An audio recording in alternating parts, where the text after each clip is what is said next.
and the matters arising as a result of the judgment of the Supreme Court of Ghana. Supreme Court in a 5-2 majority says, well, yes, Apenyo Markin's processes filed have been upheld because they believe strongly from the processes that were adduced before them that indeed Speaker of Parliament did not have jurisdiction to declare those seats vacant, and the interpretation of the law therefore makes it possible for those 4 seats not to be declared as such, and so the MPs can return to the House. And tonight we're having a conversation with Justice William Atuguba, a man who is known clearly for his stay at the bench doing amazing works there. And for 21 years he was at the bench until his retirement in 2018. And so it's a very good opportunity time for us to have that conversation with him on this. So Justice William Atuguba, so thank you so much again for having us. So you have believed strongly that the Supreme Court lacked jurisdiction on this matter, and you even talked about the fact that it's not just about jurisdiction but processes also. Yeah. But when you look at the judgments, the 5 justices who believe that indeed the Supreme Court had jurisdiction cite Article 2 as well as 130 of the Constitution to buttress their point. You say that's not convincing? Well, it's not. When you consider those provisions in relation to Article 97, I think, specifically deals with vacancy of parliamentary seats. It isn't that the Supreme Court had no jurisdiction at all, but the type of jurisdiction they had in this matter would be a jurisdiction of reference. Articles 2 and 130 give very broad jurisdiction, very generalized in terms of interpretation and enforcement in relation to acts and omissions and other laws which may be passed and well, to be inconsistent with the Constitution. It's a very broad powers. Now, that's what the Supreme Court dwelt on. He said that this matter concerned interpretation of Article 97, and so the Speaker had no power and all that, so they can interpret and so forth. But as I said at the beginning, the abortive beginning of our conversation, what was the essence of the matter in Parliament there? It was about the vacancy of the seats, whether the Speaker ruled that they were not vacant or they were vacant. It was all an issue about the vacancy of the seats. And 97 deals with that specifically. Are we saying that in doing so the Constitution was unaware of Articles 2 and 130? They were aware. But they specifically excised that particular matter and lodged it in the High Court. Just like fundamental human rights. You can't go to the Supreme Court about fundamental human rights. Although later on it was said that when there's class interests, class rights, you can go there. I disagree with that. But anyway, it has come to stay. But if it's individual rights, even if interpretation is involved and you feel your right is breached, you go to the High Court. And if the right you are asserting, the particular provision you are relying on is difficult of understanding, that's what calls for interpretation. Then the High Court, if it's convinced that the matter really is difficult of comprehension, of easy comprehension, they are constitutionally bound to refer that question of interpretation to the Supreme Court. The Supreme Court doesn't take over the case, it's only to do that interpretation. Right. After which it sends back its interpretation to the High Court. And then the High Court determines the matter. You see, determines the case that has been brought before it. Supreme Court has no right to take over and decide that case. You see. Oh, yes. So were you surprised to have seen that 5-2 majority, even though Justice Lovelace Johnson as well as Justice Amadou Tango were with your position that the Supreme Court did not have jurisdiction on this particular matter? Were you surprised to see that 5-2 majority decision? Well, when you say surprised, yes and no, because it was for the court to decide. And well, after going through, they thought that that was the correct way. But having been there for this time, I just cannot agree that they were right. Because, as I've explained, Articles 2 and 130 are general provisions. This 97 is very specific about vacancy of parliamentary seats. And that resides with the High Court. With the High Court, yeah, that's what I'm saying. The High Court. It's so specific, you know. And that's why parliamentary results are normally contested in the High Court. Nobody loses an election and then goes to challenge the result in the Supreme Court. So it's in the High Court. The same Article 97. So why is it that that 97 governs parliamentary elections and they always go there? And then the same 97, which also gives vacancy of parliamentary seats to the High Court. You say I can't go there. I can't get it.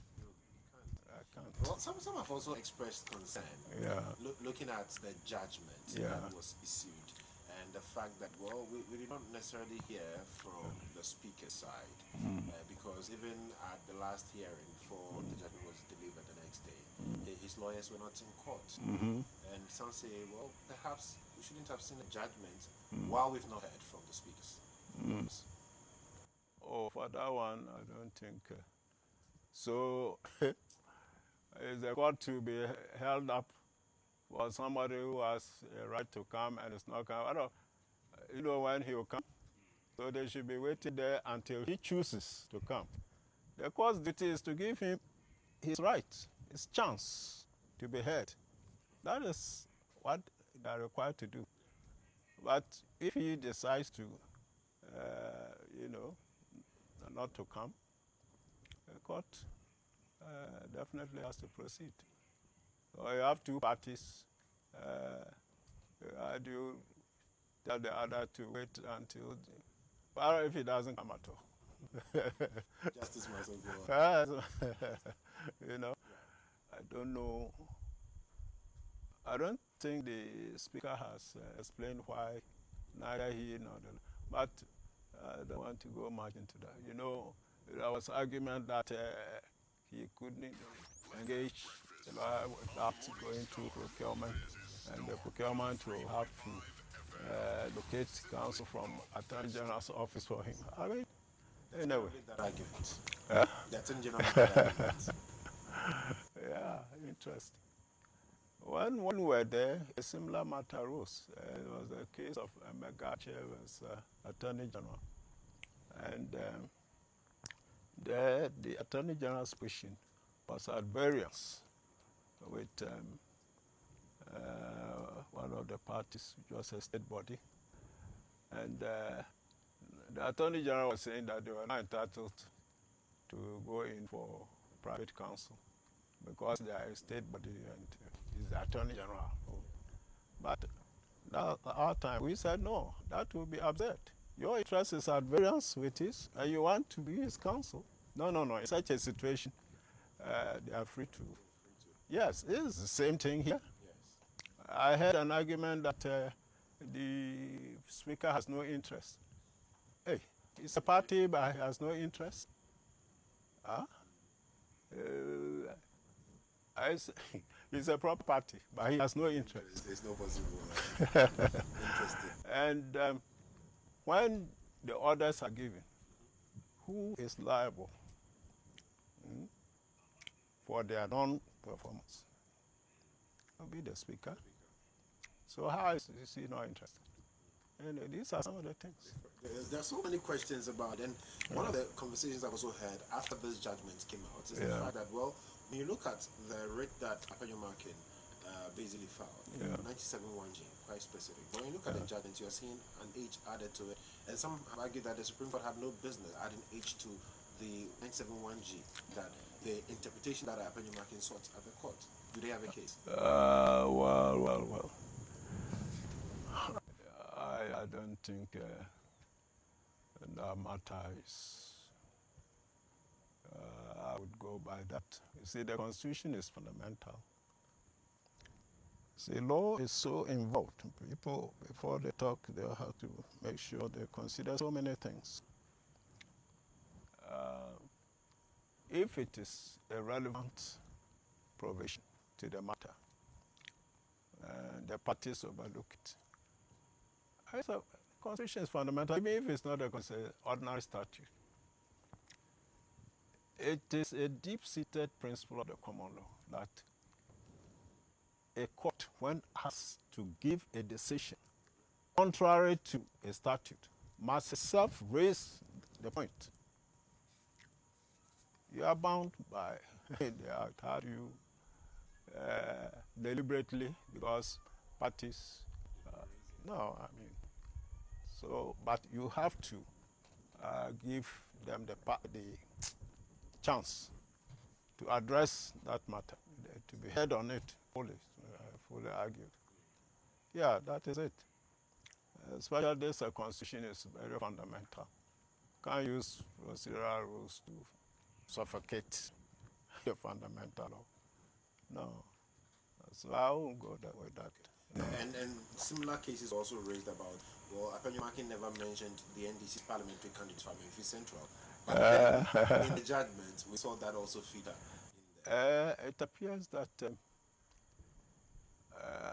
originally, when he filed he was confining himself to the MPP. Yes. But I think when he filed his statement of claim, statement of case, I think he alluded to it. But even that one is neither here nor there. The issue is the same. Whether there are 10 vacancies or 1 vacancy, it's the same issue, same law involved. You know, even if you were not mentioned, but that this type of action is an action in rem. It's not an action in persona. It's about the status of the person. Once the status is pronounced, it binds everybody, the whole world. So anyway, so that too is just a technicality. At the judgment, and the fact that, well, Supreme Court has set a 5-2 majority. Well, what are the likely implications on Parliament? On Parliament? Well, I think they know best, but looking at it legally, it's an interesting scenario because all it does is to say that those 4 MPs are still entitled to be in Parliament. That's what it says. Incidentally, at the end of it, I think they only did the interpretation. They didn't even order the speaker to do anything. I think it was the original one when there's a state action allow orders. This one, they simply interpreted. So that's a declaratory judgment. Declaratory judgment is not, to enforce it, got to take further processes. There's nothing to execute, you know. At best, I mean, the only thing is the speaker has now to allow those MPs to come. If he's not, you have to go back and take further processes to compel to comply. As I said, it's a declaratory judgment. And that's what people have. In fact, I've had conversation with some MPs from the NDC side, Yes. and they've told me that, well, this thing, speaker will not do anything about it. In fact, yes, the Supreme Court has given its judgment, but it's speaker can decide whether or not to actually abide by it. Well, not quite. No. I mean, he's bound by it, but it's the enforceability aspect. You see, if that, I think initially, that's why sometimes when you're the journalist, I want to see the real legal text before I can feel confident. But I've so far been proceeding on the briefings you give. This is what happened, this is what happened. Hey, but if it turns out otherwise. Anyway, but of course, any law-abiding speaker, whether it's declaratory or whatnot, you go by the law. But what does it mean? I mean, it's just to summon his parliament. He can't compel any MP to come. He presides over the parliament as convened, yes. And then he goes by the numerical strength. If they have up to 1/3, there's quorum, but they can't take decisions. And as for the MPs, you can't compel them to come. It is when they fail to attend Parliament for 15, I think, consecutive sittings without any reason or permission, they can be expelled. But that is it. That's the sanction there. I don't see any power of a speaker to say, hey, come in, so and so. Right. It's not like that. Right. So, and it appears that when this action was mounted, those 4 MPs themselves were not, they considered themselves as outside Parliament. They knew that the consequence of the actions they took led to the vacation of their seats. I think one of them came out that he was not surprised that he saw this coming. Memphis Central MP. What's his name? Kudo something. Yeah. Memphis, the NDC MP. He said he was not worried about it because he knew that this is what would have happened. And so he's going independent anyways. Yeah. And even so far, I don't recall any of those affected MPs attempting to come to Parliament. We've only seen Cynthia Morrison, but not in the chamber. She moved around job 600 with the NPP caucus. Yes. Still being an MPP? She says she's still an MP, but then for the elections, she's running as an independent candidate. And so she's still aligning with the NPP MPs in Parliament. Yes. Holding press conferences with them and everything on these issues. I see. Yes. I thought they were running after and she was also standing her ground. But I take the facts from you. Yeah, she says she's still an MPP MP. Okay, MP. But then for the December elections, she's contesting as an independent candidate. Yeah, okay.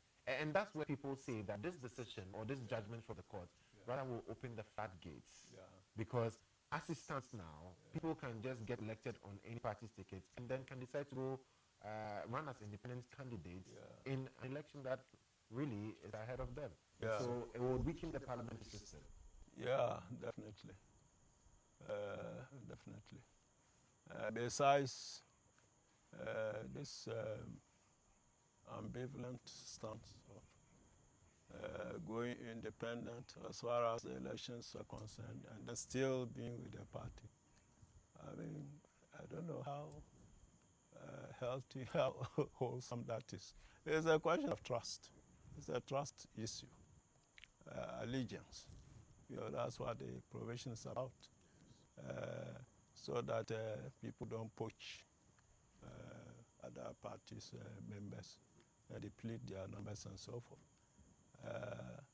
So, I mean, there's an awkward situation you are out there campaigning against the party's candidate, strongly trying to defeat the party's candidate. But you're a member of the party. You are a member While of the party. in parliament. While in parliament. So in the field, you are outside the party. In parliament, you are with the party. I can't think far. I think somebody has been using that expression. Yes. So sometimes here to be said. I mean, let's take a very banal example. As I have a wife, and the wife tells me that, oh, in 10 days' time, she'll cease to be my wife. And she starts packing her things. She's going to marry a different person. She starts packing her things there. But so long as she has not finished packing, she's my wife. Yes. And then I say, but how can this marriage be? Living in the same house with you. Well, not quite, because, okay, living in the same house, let's take it that way. Yes. Living in the same house, maybe just coming to sleep, it's not even quite, but when we're outside, she won't associate with me. I call her, she won't mind me.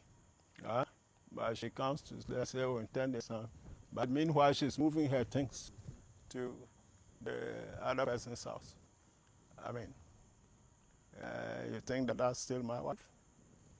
Yes. So for you, the Supreme Court's interpretation of 971G as it stands now, it's problematic? Oh, yes. Because, as I said, I don't know how that was imported into the... About construction can take any form, and so they did some deep thinking and reasoning about it. But then,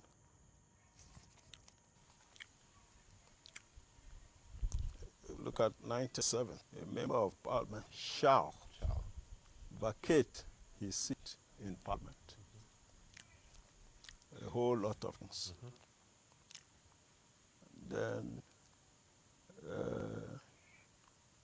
this is F. If he resigns, hold on, G. If he leaves the party of which he was a member at the time of his election to parliament to join another party. So let's stop here. Let's say right now, some are contesting on a different party's ticket. I say they haven't joined that party. It's only their members who can contest on their ticket. So definitely you're a member. And the constitution has said that the moment even you move out, they'll just push you out. You are no longer. So, I mean, fully. So this provision is, have you joined another party or not? I don't see more words to it than that. And if you have gone to join another party, that is it. You know, the purpose for which you have gone to do it is not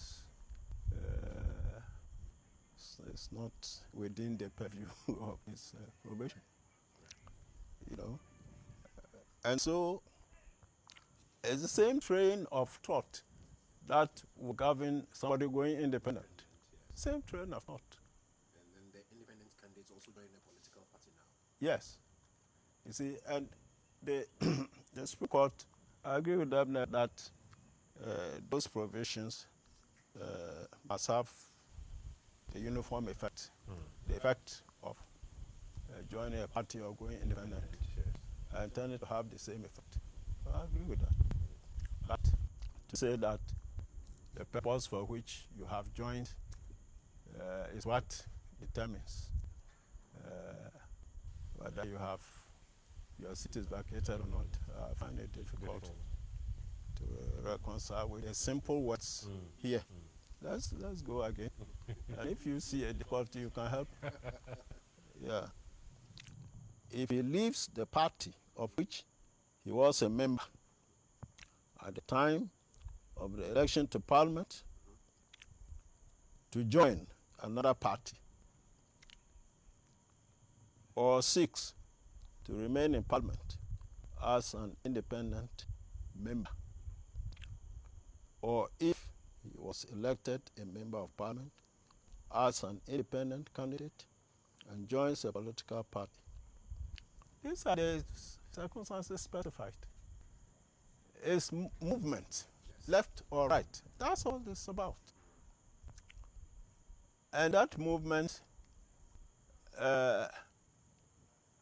from the internment of the provision, means that once that movement occurs, you are thereby diminishing your original party's numerical strength, one way or the other. And that's the mischief sought to be cured. Now, this futuristic interpretation, I mean, you see, you have the letter of the law and the spirit. The two must go together, you see. Which of these two warrants what the Supreme Court has said? Is it the spirit or the letter? We've read the letter. Where is the futuristic aspect of it? I can't see it. And, you know, so that should end. So in your opinion, once a member of parliament, per your understanding of Article 97(1)(g), it triggers a process to move away from the party in which was elected, clearly the seat becomes vacant. Sure. Because, see, as I said, it's a trust issue. I've said on some other platforms, and I casually read this provision. At first, I thought, why somebody is contesting a future this thing, but you know, when you, and that's the trouble I have with human beings. We are not direct and honest. That's where we have problems. That's where we have problems. If we were, everybody is interested in what is right and straight, most of these problems won't occur. You know? Look, what do the parties themselves do? Which party do you know that its member has left to contest as independent? What does their own constitution say? Automatic. So what is all this pretense about, oh, somebody has, I mean, I don't like pretense. That's my life. Because it causes problems. Let's be straight and honest. And things will go well. Yeah. I talked about the letter of the provision. The spirit is about the trust. Like the speaker said, it's about the trust. It's a trust issue. And I think that's why the parties choose.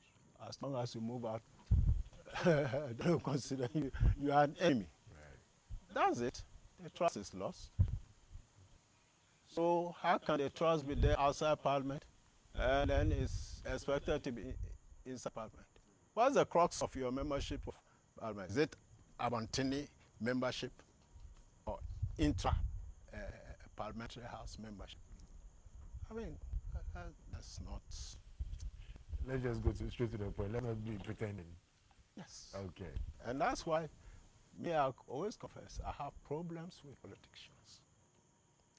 You believe they pretend so much? They're not honest? Well, what is your view? You are all... No, some of them are. I've mentioned Apia Kubi. Yes. I don't know him. Never seen him. Mention him. I've mentioned Ayikwe Otu. Yes. I mentioned Gloria Kufu. A number of them. Even Damboche is just because it's too deep in the other man. I think he's a God-fearing person, but he's too connected. But if a principal matter comes, I don't think he'll... you look at Andy's site, Zaneto Rawlings. I think she's my model politician. Oh, Zaneto. I don't know her personally. Because when I was sitting on her case, that time she was a small little girl. Recall her case, she appeared in the gallery. Oh, man. That was all. Never seen her. But from social media, her political posturing is very positive. She's not in for the usual kind of, no, no, no, no. It's a direct and, very proactive, oh, objective management. I've not seen any tinge of dirty politics in her career, from what I see on social media about it. And that's why I like you, Dejeto, because you are my source of information. Social media, you know. There's another man, I've never seen him, but I think he's, yes, Kujita Blackwa. Someone who could just talk black one. Yes. Not Storied MP. Yeah, that's a guy who, yes, he's straight. There's another guy, I think he's called Murtala Mohammed Yes. from Tamale also. Yes. Yeah, from social media and what he says about himself. I think these are people who are, such people, they are politicians, but I don't fear them. But the typical ones, see your light white as it is right, and they say it's deep black, and you should endorse that. To be fine with them, my friend. I've told you, justice here omnibus. Omnibus. Justice. I can't apply justice to that situation. That's why I find problems. Yes. Justice, thank you so much for That's all right. engaging us, indulging us this evening. We are really grateful. No, that's and I'm fine. sure that we'll definitely come around again. Yeah. Then we can have conversation. I mean, getting to the elections, we'll look at other matters Yes, as well. yes. Thank you so much for. No, you don't thank me. We are all working in the interests of the people of Ghana. I want their best interests to be served. That's all I'm concerned about. And I see that it's not, it's staggering. I feel I have to also, when I'm called upon to help to put things on course. Definitely. Yeah, so I rather thank you for giving me this opportunity to play a little part. And I think when I come back, I'll talk more about politicians because I like your perspective about honesty and then Oh, yes. and how politicians should carry themselves. And then we'll look at or how they've fared in the last couple of years and what they should be looking at. But when Yes, next time I come, yes, we'll look yes. at that. In 2020, when I launched a book in Cape Coast, and I said, I emphasized two things. That one, Ghana is a state, but it's not a nation. It's a state. It's put together constitutionally with the boundary stated and all that, and the constitution in place. But whether we are operating as a state is another matter.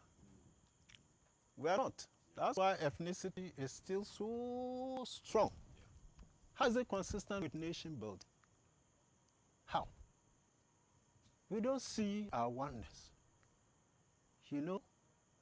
So I said, no, we have to.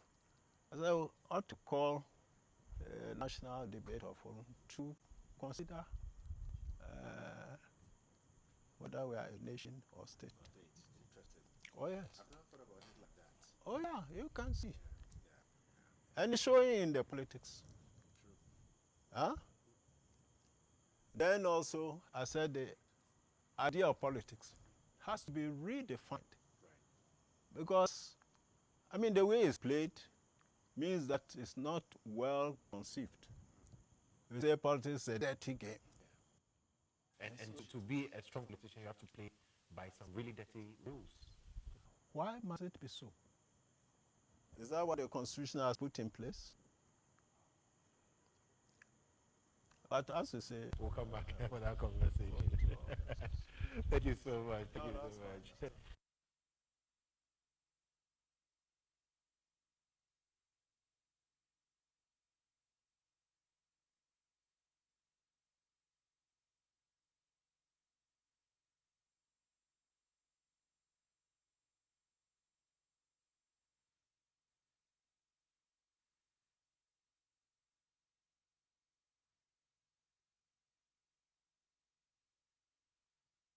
Right, so yes. one way or the other. And that's the mischief sought to be cured. Now, this futuristic interpretation, I mean, you see, you have the letter of the law and the spirit. The two must go together, you see. Which of these two warrants what the Supreme Court has said? Is it the spirit or the letter? We've read the letter. Where is the futuristic aspect of it? I can see it. And, you know, so that should end it. So in your opinion, once a member of parliament, per your understanding of Article 97(1)(g), it triggers a process to move away from the party in which he was elected, clearly the seat becomes vacant. Sure. Because, see, as I said, it's a trust issue. I've said on some other platforms, and I casually read this provision, as I thought, why somebody is contesting a future thing, but, you know, and that's the trouble I have with human beings. We are not direct and honest. That's where we have problems. That's where we have problems. If we were, everybody is interested in what is right and straight, most of these problems will occur. You know? Look, what do the parties themselves do? Which party do you know that its member has left to contest as independent? What does their own constitution say? Automatic. So what is all this pretense about, oh, somebody has gone? I mean, I don't like pretense. That's my life.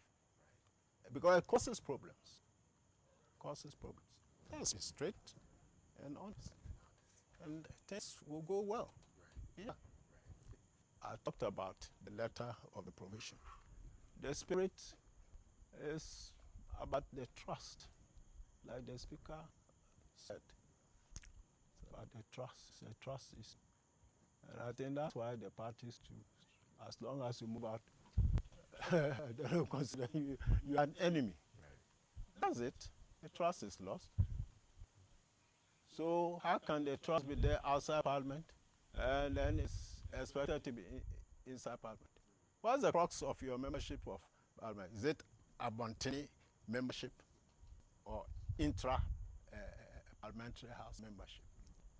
I mean, that's not... Let us go straight to the point. Let's not be pretending. Yes. Okay. And that's why I always confess, I have problems with politicians. You believe they pretend so much? They're not honest?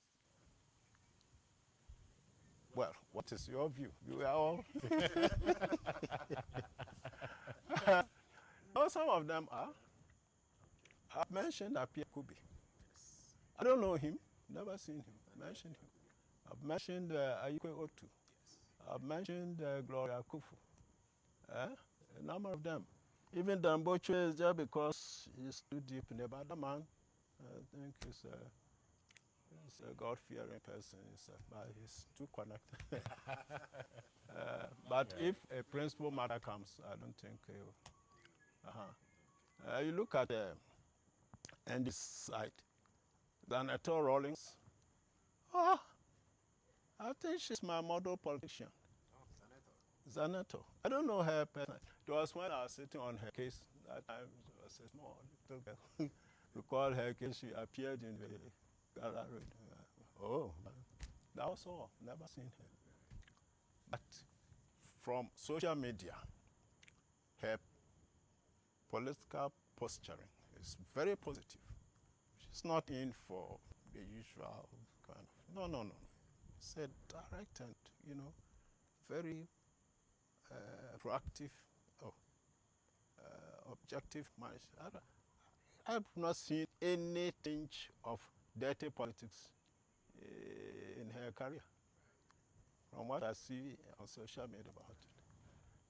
And that's why I like you, because you are my source of information. Social media, There's another man. I've never seen him, but I think he's yes, Okujeto Ablakwa. Someone who could just talk black. Yes. Not Starr MP. Yeah, that's a guy who, yes, he's straight. There's another guy. I think he's called Murtala Mohammed Yes. from Tamale also. Yes. Yeah, from social media and what he says about himself.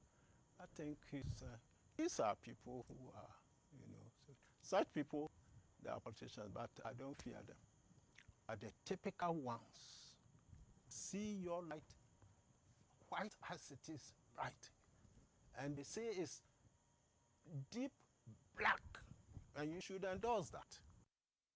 So you had that interview with Justice William Atuguba, retired, with Joshua Kojo Mensah. With regard to, they spoke largely about the judgment of the Supreme Court, as well as other issues. He was speaking about some of his some of the members of parliament, for instance, or politicians that he has taken notice of. It's still the Morning Star, Star 103.5 FM. We'll go for a break. When I return, we'll have a conversation with some young, with some children here. Today is World Children's Day, so we'll be speaking to them with regard to what the day means to them and what they have been up to.